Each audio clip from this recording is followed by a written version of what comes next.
سمجھداری کے ساتھ، معاملہ فہمی کے ساتھ. ہمیں ملک خدا داد پاکستان عزیز ہے، اور میں اپنے ذاکرین اور علماء و خطباء سے بھی گزارش کروں گا کہ احتیاط، سمجھداری، ضابطۂ اخلاق، ممبر کی زبان، مجلس کا ادب. جب اگر مجھے خطیب سے ہی نہ مل رہا ہو تو مجھے کہاں سے ملے گا؟ اگر مجھے ذاکر سے ہی ادب اور احترام اور تہذیب ممبر نہ ملے تو کہاں سے ملے گا؟ تو الحمدللہ آج بھی ذاکرین عزام کی ایک نشست ہوئی ہے اور ایک اعلامیہ جاری ہوا ہے. میں اس اعلامیہ کی بھی اپنے حصے کی تائید کرتا ہوں، اور انشاءاللہ معاملات بہتر ہوں گے. یہ حسین کی یونیورسٹی ہے جسے امام بارگاہ کہتے ہیں، اور اس یونیورسٹی کی ایک کلاس لگی ہوئی ہے جسے مجلس اعضا کہتے ہیں. اور اگر کلاس میں ٹیچر اچھا نہ ہو تو کلاس بند نہیں کرتے، ٹیچر تبدیل کرتے ہیں. کہنا پڑے گا مجھے اپنے عزیزوں سے کہ فلاں موضوع پر بات کیجئے اور فلاں احتیاط کے ساتھ بات کیجئے. خدا کے واسطے میں دست بستہ گزارش کر رہا ہوں اپنے ذمہ داروں سے اور بانیان سے بھی، اور آپ سامعین سے بھی. آپ کی بڑی ذمہ داری بنتی ہے. مجھے نہیں جانے دیں اگر میں کوئی غیر ذمہ دارانہ گفتگو کروں. جی مجھے روک لیں آپ، کیا نہیں مولانا یہ بات آپ نے صحیح نہیں کی ہے. اگر میں دلیل دے سکوں تو ٹھیک ہے، ورنہ مجھے آئندہ نہیں کرنی چاہیے. معصوم صرف 14 ہیں، غلطیاں سب سے ہو سکتی ہیں، اور اگر کوئی غلطی کرے تو اسے احساس کرنا چاہیے کہ مجھ سے غلطی ہو گئی. جتنا دیر کریں گے، جتنا لمبا کریں گے، اتنا مسئلہ فساد کی طرف جائے گا. اور میں ان علماء اہل سنت کو بھی آفرین کہتا ہوں جنہوں نے معافیاں مانگی ہیں، توبہ کی ہے. اس کے لیے بھی جرأت چاہیے، اس کے لیے بھی حوصلہ چاہیے. یہ بڑے جگر کی بات ہوتی ہے کہ کوئی کہے کہ جی مجھ سے غلطی ہو گئی. اچھا میں تو کوئی منصف بیٹھا نہیں ہوں کہ جو یہ کہہ دوں کہ جی میں نے معاف کر دیا، مگر میں یہ تو کہہ سکتا ہوں نا کہ یہ جرأت کی بات ہے، یہ حوصلے کی بات ہے کہ کوئی کہہ دے کہ جی مجھ سے غلطی ہو گئی ہے. سیکھنا چاہیے، اچھی چیزوں کو لینا چاہیے. اگر کوئی ہمارے یہاں سے غلطی اور کوتاہی کا شکار ہے اسے ماننا چاہیے، کہنا چاہیے مجھ سے غلطی ہو گئی. میں تکرار نہیں کروں گا. ایک بات کی تکرار سبب بنتا ہے. دیکھیں گناہان صغیرہ اگر تکرار سے ہوں تو وہ کبیرہ بن جاتے ہیں، تو اسے روکنا یہیں پر ہی. اور انشاءاللہ معاملات ٹھیک ہیں، سب کی توجہ ہو گئی ہے. رہ گئی ان لوگوں کی بات جو تکفیری ٹولہ ہے. میں بات اہل سنت کی کر رہا ہوں، میں ان کی نہیں کر رہا جنہیں سنی بھی سنی نہیں مانتے. جو تکفیری ٹولہ ہے جس نے پاکستان کی دیواروں کو تکفیری نعروں سے کالا کیا، بات ان کی نہیں ہو رہی. وہ نہیں معلوم کہاں سے ریال لیتے ہیں اور کہاں سے ڈالر لیتے ہیں.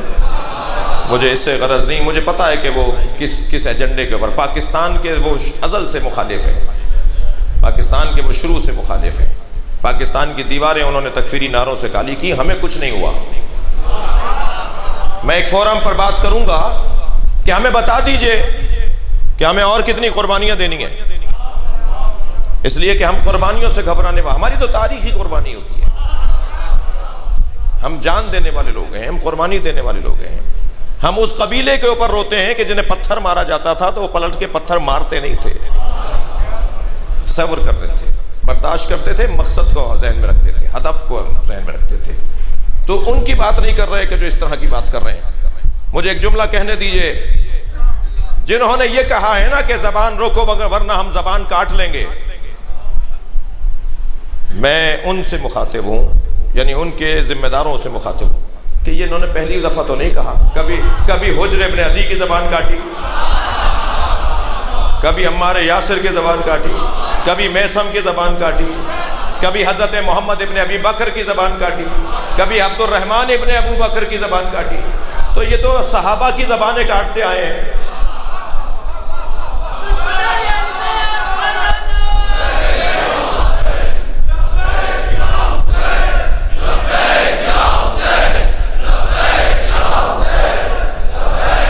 ہم اس قبیلے سے تعلق رکھتے ہیں، زبان کٹ کے بھی پورا وجود علی علی پکارتا ہے.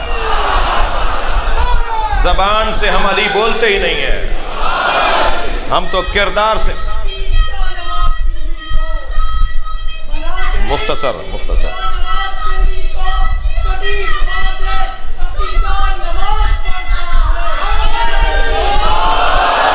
ہم زبان سے علی علی کہنے کے قائل نہیں ہیں، صرف ہم پورے وجود سے علی پکارنے کے قائل ہیں۔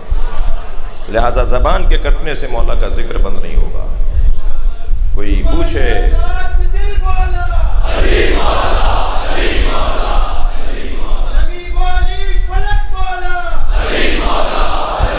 مجھے معاف کیجیے گا، میں آج اپنے مضمون پر یہ تمہید میں گزر گئی آج کی مجلس، کل سے بات اور آگے بہتر ہوگی، اور بس اتنا کہہ کے آگے بڑھوں گا کہ ہمت حوصلے کے ساتھ وطن کی محبت کو ذہن میں رکھتے ہوئے، پاکستان کی سالمیت کو ذہن میں رکھتے ہوئے کسی بھی سازش کا ہم شکار نہیں ہوں گے۔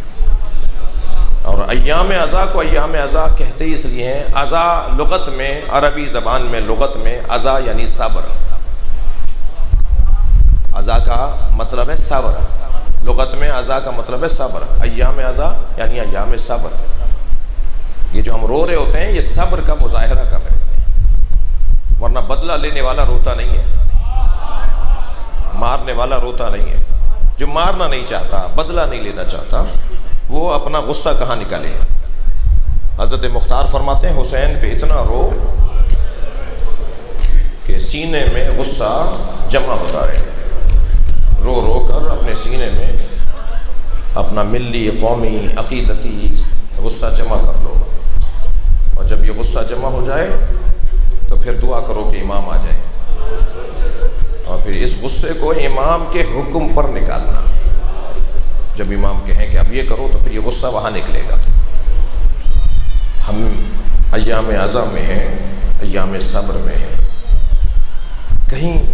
کہیں دنیا میں دکھائیں کہ اتنا بڑا مجمع امام بارگاہ پورا ہے، اس وقت باہر لوگ بیٹھے ہوئے ہیں، بیویاں بیٹھی ہوئی ہیں، امام بارگاہ کے باہر موجود ہیں، کہیں اتنا بڑا مجمع دنیا میں اس لیے جمع ہوتا ہو کہ وہ رونے جا رہا ہے،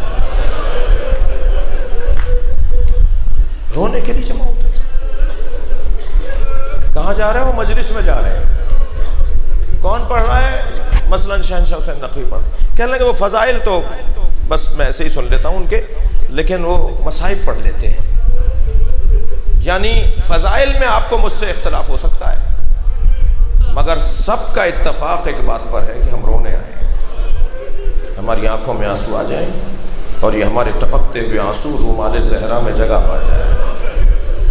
بڑی قسمت ہے عزاداروں رونے والوں کی، بڑی قسمت ہے۔ علامہ نقل نے یہ جملے دہرائے، محدث بھی تھے، راوی بھی تھے، مرجع بھی تھے، مجتہد بھی تھے۔